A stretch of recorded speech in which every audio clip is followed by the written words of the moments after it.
बिस्मिल्लाहिर्रहमानिर्रहीम। अस्सलाम वालेकुम नाज़रीन, आप यूट्यूब चैनल देख रहे हैं, मैं इमरान खान हूँ। नाज़रीन, तवज्जो हटाने की भरपूर कोशिश की जा रही है आईनी तरमीम से। पाकिस्तान के मीडिया पे दबाव है कि आप किसी भी चीज़ पे बात करें, अदलिया के इशू पे बात करें, आप खैबर पख्तूनख्वा के नाम की तब्दीली वाला इशू उठा लें, उसके ऊपर बात कर लें, आप जिस चीज़ पे भी बात करें, लेकिन आपने जो आर्टिकल 243 के अंदर हुआ उसके ऊपर आपने बात नहीं करनी, उस तरफ आपने नहीं जाना। ये पाकिस्तान के मीडिया को हुक्म दिया जा रहा है कि आर्मी चीफ को फील्ड मार्शल ताहयात ओहदा हमेशा के लिए इस्तिस्ना, नौकरी से कभी नहीं निकाला जा सकता, सारी जिंदगी के लिए मुराद, इन चीजों पे आप बात ना करें, इनको आपने नहीं छेड़ना। और तवज्जो हटाने के लिए डिफरेंट चीजें की जा रही हैं। मेरी खैबर पख्तूनख्वा के कुछ जिम्मेदारान से बात हुई तो उन्होंने कहा जी कि हमें इस बात का आइडिया हो गया है कि बहुत जल्दी वफाक जो है या इदारे वो खैबर पख्तूनख्वा की हुकूमत के साथ या खैबर पख्तूनख्वा के साथ एक बड़ी महाजराई शुरू कर सकते हैं। और उन्होंने कहा हमें अंदाजा हो गया इस बात का कि सूरत हाल बिगड़ जाएगी, और इसका आगाज भी हो गया, यानी फौरी तौर पर इसका एक सबूत भी सामने आ गया। ये सुहेल अफरीदी साहब के ऊपर एक मुकदमा है, यह मुकदमा दर्ज किया गया। यह मुकदमे के अंदर जो मुद्दई है जिसने मुकदमा दर्ज किया वो इमरान हैदर है, assistant director NCCIA, national cyber crime investigation agency, इसका ऑफिसर है।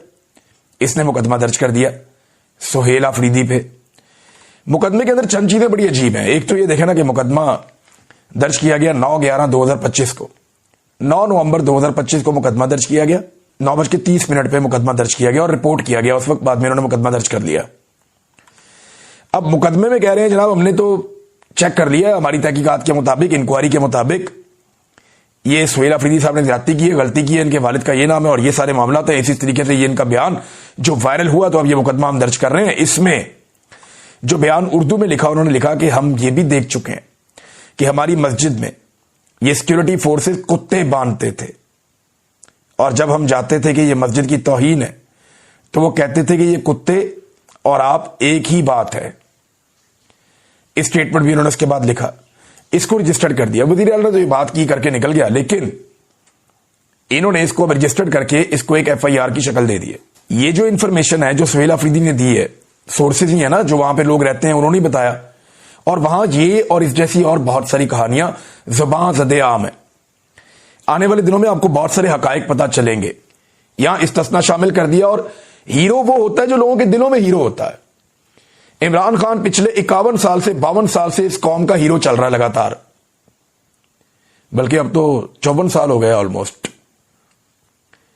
1971 में उन्होंने बतौर क्रिकेट हीरो के कौम के सामने वो आए थे, तो आज लगभग 53-54 साल हो गए हैं। इतने लंबे अरसे से एक आदमी हीरो चल रहा है,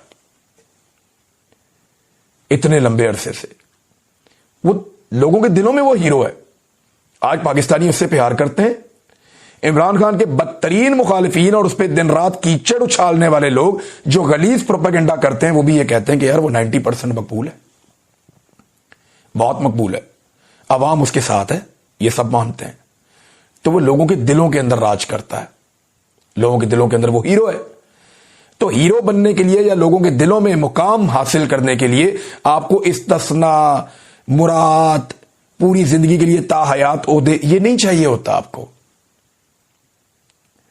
डॉक्टर अब्दुल कदीर खान साहब कौम के हीरो हैं, हमेशा रहेंगे।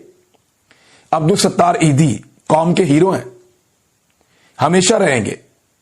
इमरान खान कौम का हीरो है, कायदे आजम कौम के बहुत बड़े हीरो हैं, बाबा कौम है। अल्लामा इकबाल रहमतुल्लाह अलैह, जिनका कल इकबाल डे था, तो वो कितने बड़े हीरो हैं।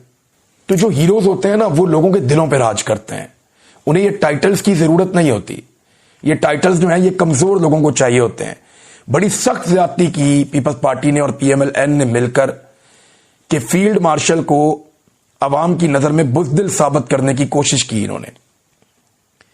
इन्होंने साबित किया अवाम की नजर में कि आपका फील्ड मार्शल बुज़दिल है, वो डर रहा है मुकदमात से, वो भाग रहा है आगे लग के, वो कह रहा है मुझे बचाओ। ये इन्होंने किया फील्ड मार्शल के साथ।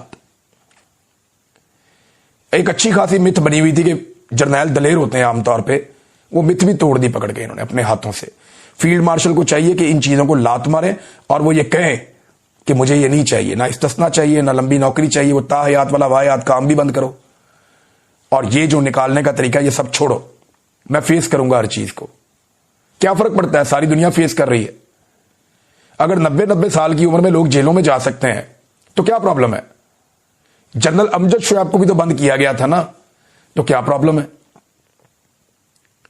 आप भी बर्दाश्त कर सकते हैं। अब ये तासुर जो है ये हुकूमत बना रही है। और देखिए हालात इनके ये हैं कि पीपल्स पार्टी की सेंट्रल एग्जीक्यूटिव कमेटी के इजलास में तरमीम का मुसव्वदा ही नहीं था, ये एतजाज एहसन साहब ने बताया।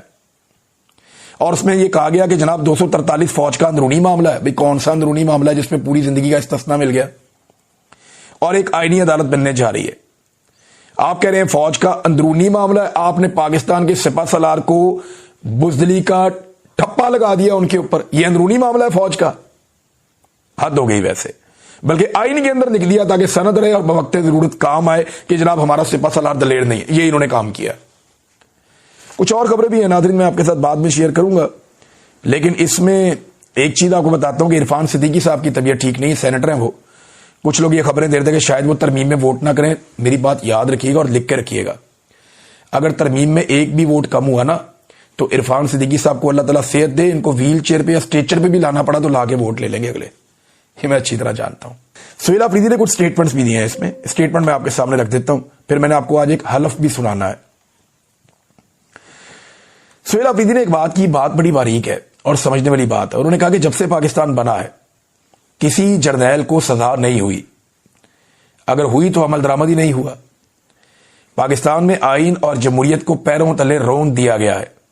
27वीं तरमीम 17 सीटों वालों ने पास की है, इसकी कोई हैसियत नहीं है। एक और स्टेटमेंट उन्होंने दिया, मेरे से सवाल हुआ कि मिलिट्री ऑपरेशन क्यों रोक रहे हो।